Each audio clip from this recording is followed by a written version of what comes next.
Hi everyone, in today's video I'll show you guys how you can change notification sounds on Google Messages. Welcome back to our channel How To Tutorials. So let's dive right into it. So firstly, you can simply just open Google Chats, and after doing that, here you have to make sure that you are logged into your desired account. Here you can see I have already been logged in. Now what you're going to do is simply tap on the menu bar that you can see on the left side right here.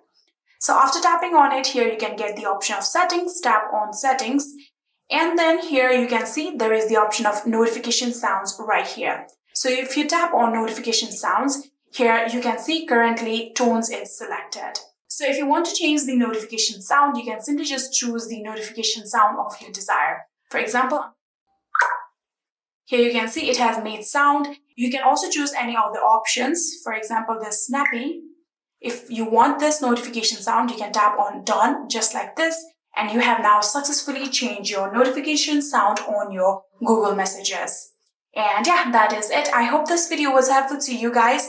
If it was, please do not forget to hit that subscribe button and like our video. Thank you so much for watching. See you in the next.